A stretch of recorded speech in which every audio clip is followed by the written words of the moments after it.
the Microsoft, gaming console, Xbox One, when it was being released for the first time, Microsoft hired a marketing company out of California to promote that. And they went through and they had their own marketers go into Facebook and blog posts and post how awesome the console was. Well, the FTC found out about that and they sued that company. Things that we love to do is if someone submits a long testimonial to us, we'll pick like kind of a sentence out of it and make that the headline of the testimonial, right? So it's a skimmable headline and then they put the whole testimonial there.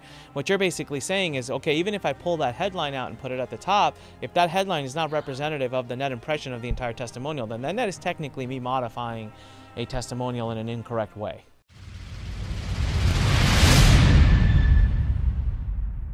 Welcome to Don't Say That. Today we're going to talk about a new ruling by the FTC that has to do with testimonials. Now on the outside of it, I'll be honest, when I first heard it, I didn't care. I went, duh, who gives a crap? And here's a ruling. This was the big news today, and we're filming this on the 14th of August, Wednesday. Just this morning they released something saying that, hey, we officially ban fake testimonials and fake endorsements. And I got to tell you, when I first saw the announcement, I thought, duh. Right? I mean, that just seems like that would be wrong. Why is that a problem? And so, but we're going to talk about it because what they consider fake may not be what you consider fake. And so there are some key things here that you should know. So let's all welcome back the man of the hour, the attorney, Mr. Greg Christiansen. What's up, Greg? How are you? Good. How are you doing? Welcome back to the country. Good. Welcome back. I'm back from Mexico, back in the country. I like to call Greg right now Professor Greg because you can see he has a big whiteboard behind him. And a big class watching us as we record. No, I'm joking. I think you're on location with a client. So Greg, give us the lowdown. I mean, I kind of asked you before we started filming this episode. I'm like, why do I care about this? This just sounds like, not newsworthy. But you said there are some situations in which even a good client, an ethical client, is doing something that actually does fall into the purview of a fake testimonial. Well, the FTC announced today that they came out with their final rule banning certain things. What they're trying to do is they're still trying to overcome AMG capital management, right? So they're trying to come up with these rules in order to give them the ability to seek civil penalties against violators for violating using fake reviews or testimonials. And then they were very specific about what those means. Now, this is nothing new.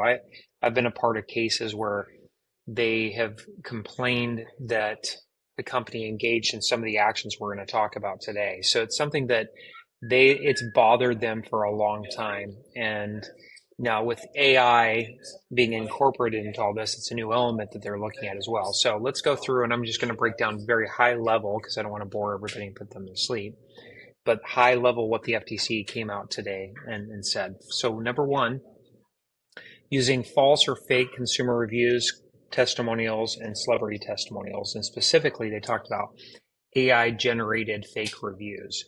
So if you're trying to use an ad of a avatar or consumer that is not real, it's AI generated, to present as if they are a average consumer of your product, the FTC says that's going to be fake, false, and misleading. Fake news.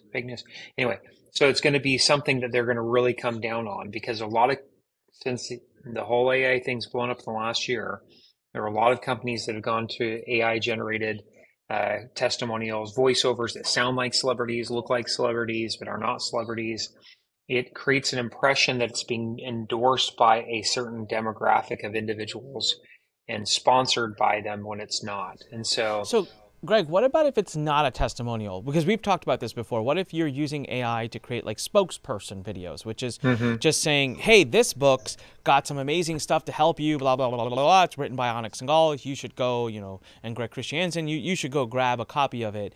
They don't say a testimonial. They almost act like they're a model hired by the company. And that's not covered under this, right? That's not considered an endorsement, or is it? It just depends. Like if they're on there and they're like, this is the best book ever, you should get this today. And it's an AI generated person versus somebody using AI to just explain what the benefits of the book are. But hey, this is a new book. Yeah, go But ahead. that's interesting because there could be some dynamic there where they might end up adding a Right, sentence that the FTC could say, "Hey, right, we hear that's like if they say, hey, this is the best book you can ever right, get on this topic, written by Greg and Onik." It's very right. clear that they didn't write it, and all of a sudden, like that sounds endorsement-y versus Yeah, them just sticking to the facts of what this book is about yeah. and not adding those extra verbs and adverbs and add pronouns and all that crap in it.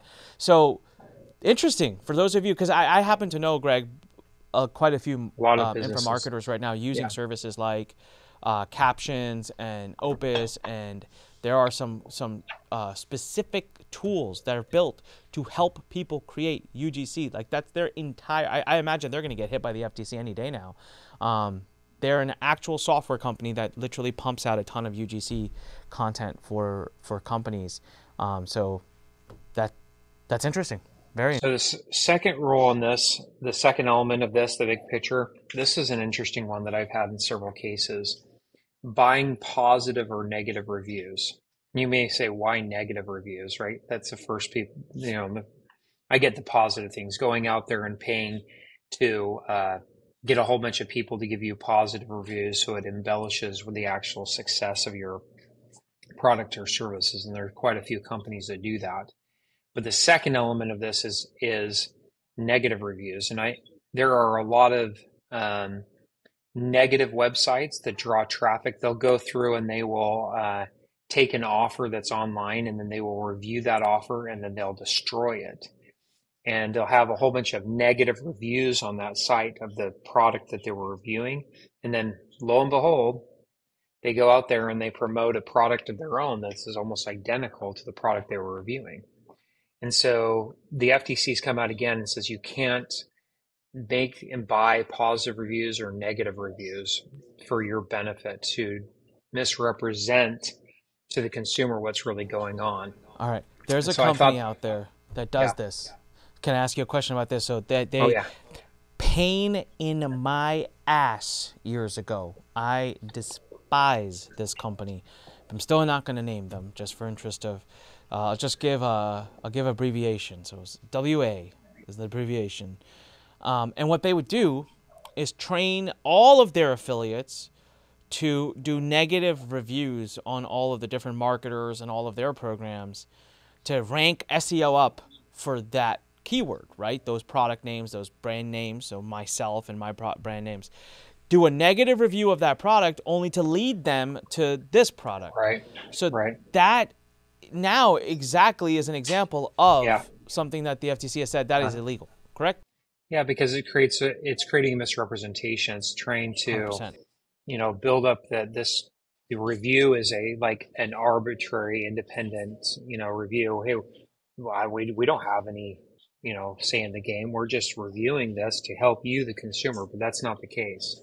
It's really to build an impression that this product is horrible and they should buy their product because it's so much superior.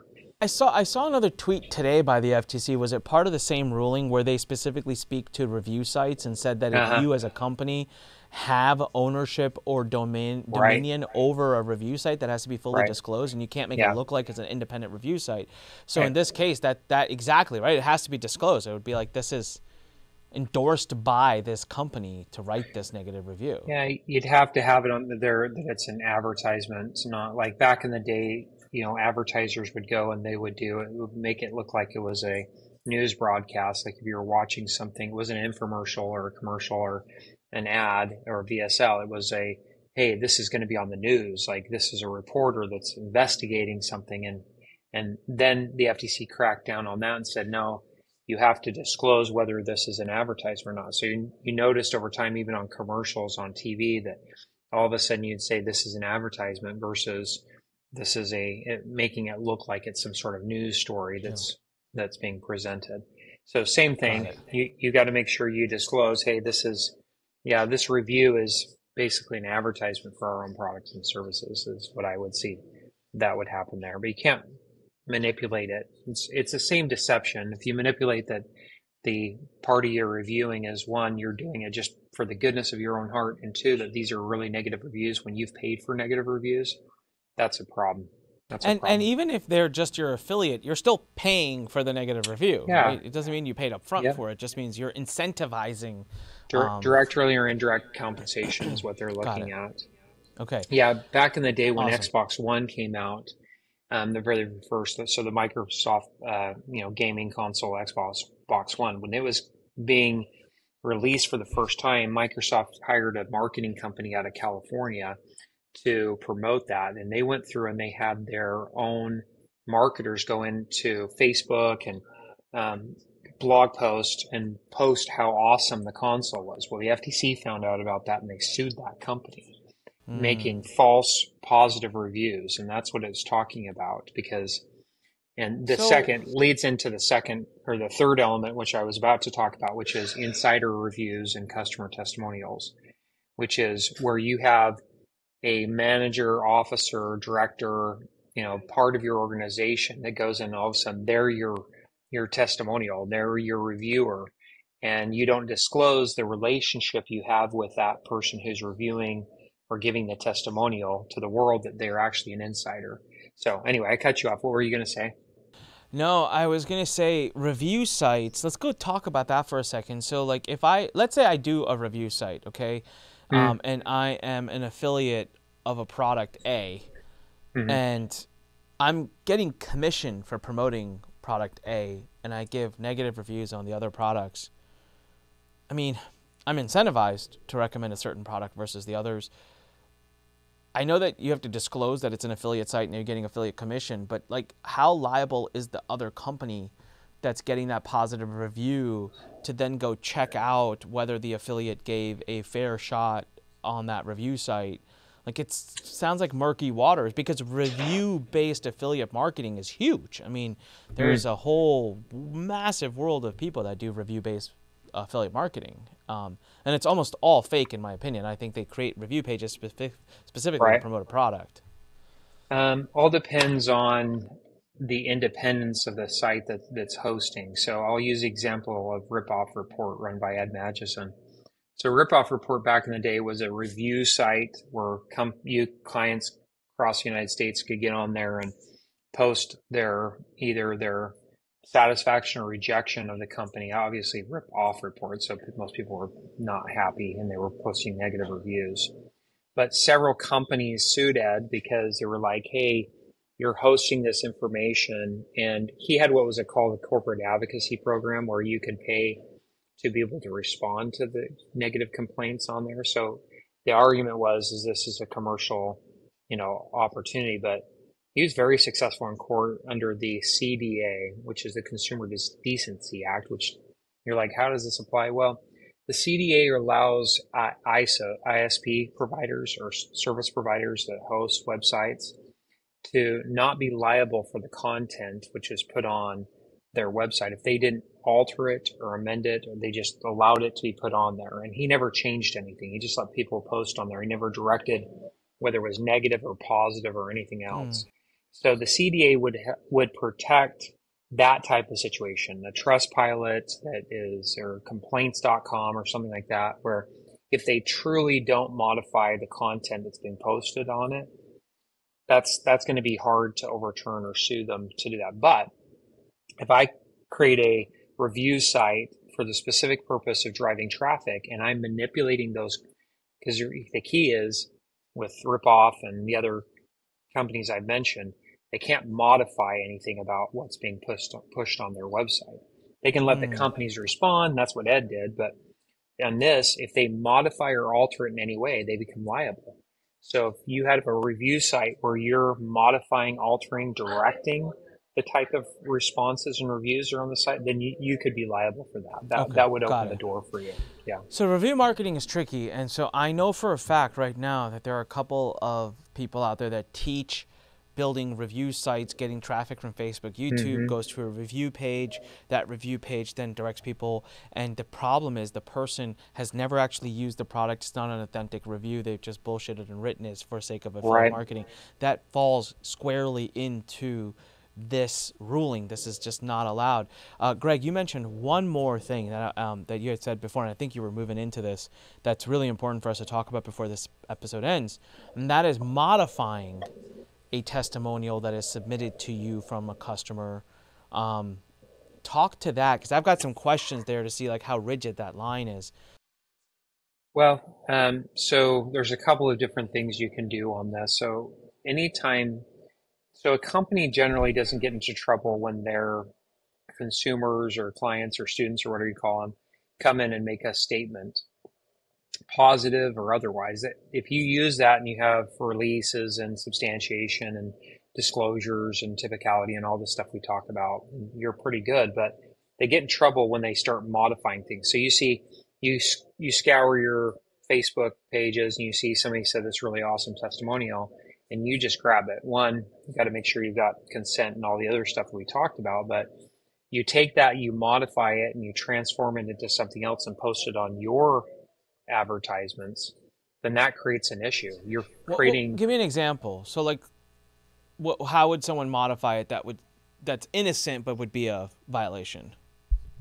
You see somebody that goes into your Facebook group and they say, "Hey, I was able to go and I saw double my success doing this, program. I was able to see X, Y, and Z success on this, and I was able to do it, but some of the down things I saw were it was slower than I thought. I really didn't like the customer support that I had. I really, I think there were some things they could improve on." And then all of a sudden you see the double your stuff, you grab that, you take off the negative portion of it, you post it on your website as a positive testimonial, which has positive elements, but you're taking off, the whole complete story. So you're altering it to make it appear to be what you want it to be. What if someone submits a 5-minute video to you and you just kind of want to do a 30-minute ad out of it? You have permission, you have all the other stuff. Mm-hmm. You chop, make 5 minutes into 30 seconds. You've now modified it.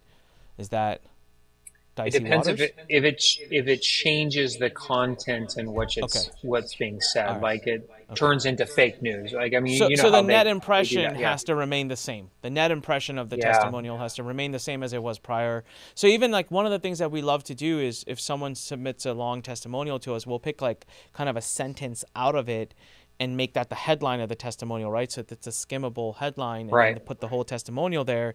What you're basically saying is, okay, even if I pull that headline out and put it at the top, if that headline is not representative of the net impression of the entire testimonial, then that is technically me modifying a testimonial in an incorrect way.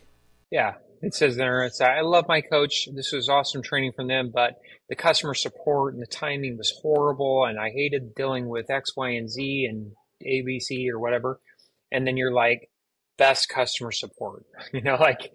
Yeah, they were giving credit to the coach or the trainer, but then they were saying this was an awful experience in general. So Okay, you just got to make sure that message. So let me go back, because I mentioned this before.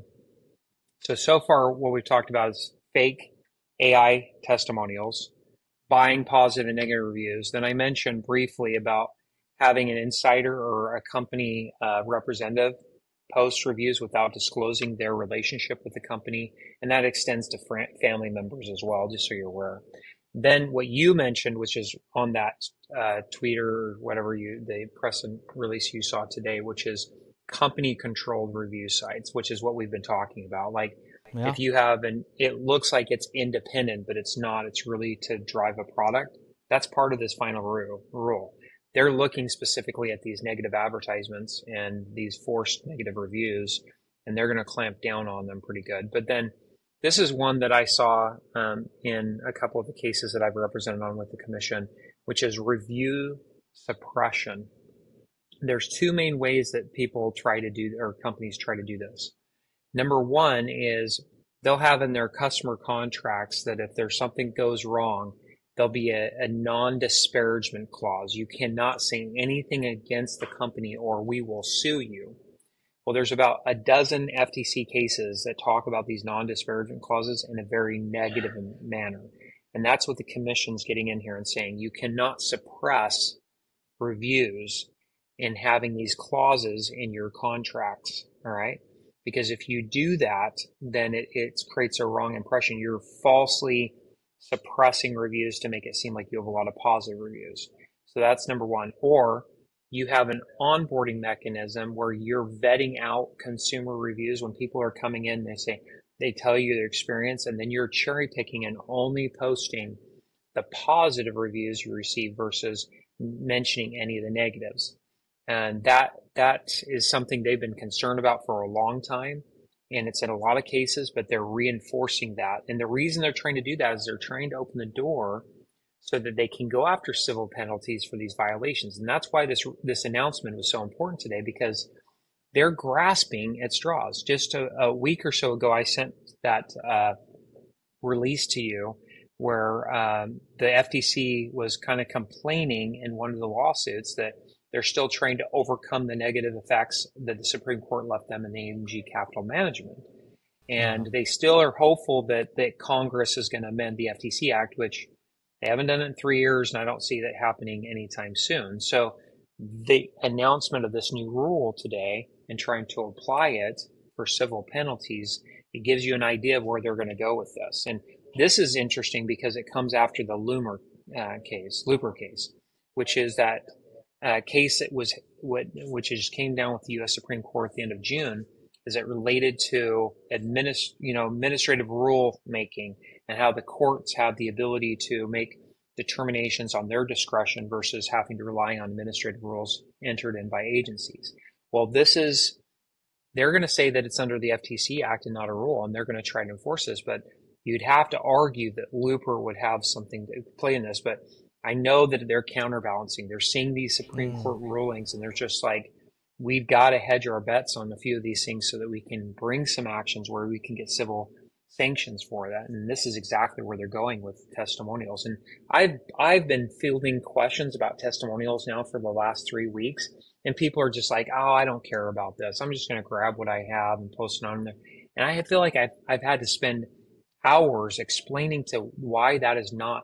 This is support of what I've been saying. Like, they are really going after this. And then the misuse, the last group that they talk about is misuse of fake social media indicators, like going through and buying indicators in social media, like Google reviews and stuff like that. So it makes it look like you're getting a ton of positive reviews, and it's all fake. It's not even real.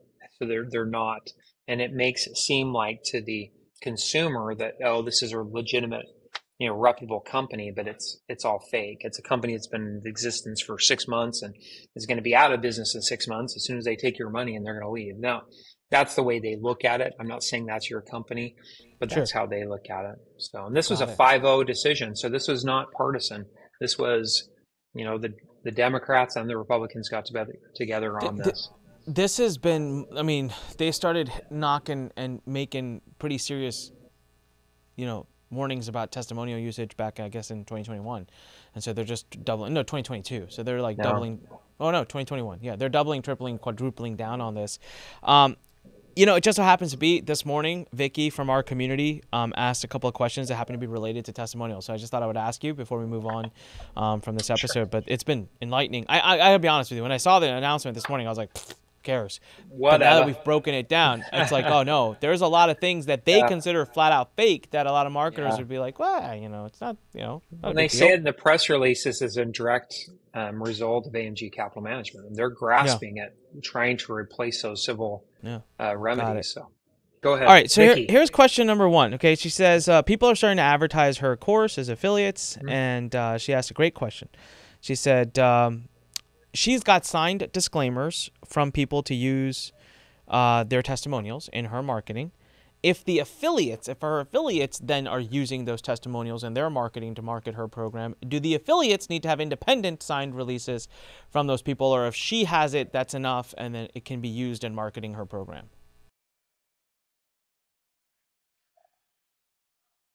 Can affiliates grab testimonials that she's vetted out and use them in their marketing? And has signed releases. Yeah, but they have to present it in the same way that she does, right? They can't. Got it. No modifications. No modifications. Proper disclosures. They still have to follow the rules.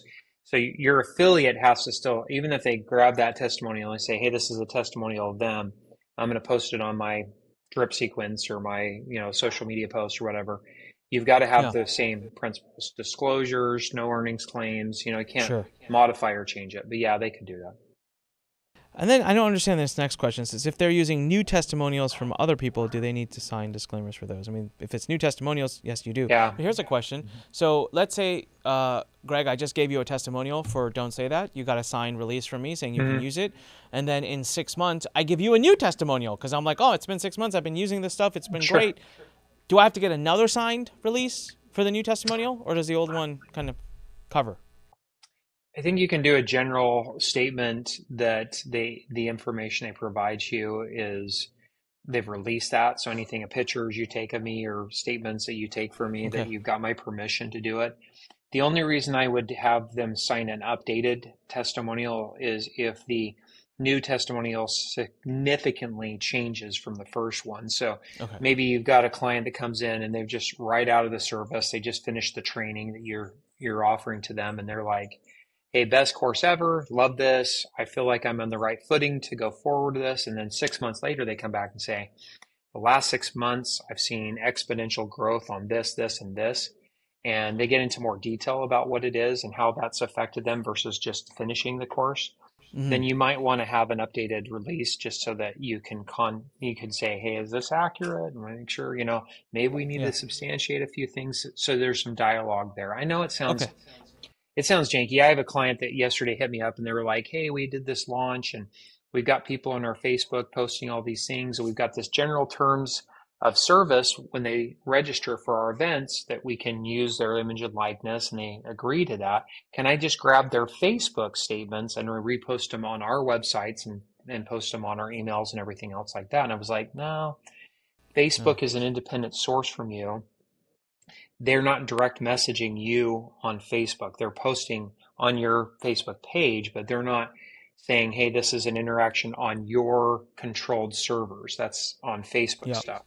I would make sure you get releases for that and not, rely on general terms. So anyway, testimonials and endorsements has been something the FTC, I tell you all the time, and I tell clients, like, the very first thing that I look at is testimonials and case studies and how they're using it, because I know that there are so many companies that use these improperly. And now they're saying, hey, listen, we're not hiding the ball. This is what we're looking at, and we're going to go after civil penalties for this if you fail to do it this way. Yeah. Damn. All right, everyone, grab a copy of the book. Don't Say That.com/go. Get the book. CompliantAcademy.com. Our academy is up and running. We have over 33 disclosures, contracts, and things that you need to help make your business protected, to reduce your risk. And of course, Complyly.com, COMPLILY.com. We're up, we're running, people love it. We're constantly modifying and just adding new features. Come join us. We are about to, maybe not by the time this podcast is out, we're about to add a feature that'll allow you for free to kind of quickly scan your copy to get a gauge of how good or bad it is. And, we'll use that as a little bit of a draw to get you into Complyly. So come join us at Complyly. You're going to see me talking a lot more about it now that it is officially up and running. So COMPLILY.com. Greg, as always, thank you very much for taking time away, even when you're on site with your client, to help us do this episode. To the rest of you, if you want to be a giant, go compliant. And of course, as I always say, when life pushes you, stand straight, smile, push it the heck back. Don't say that.com. Tell everyone about the book. See you guys there. Bye.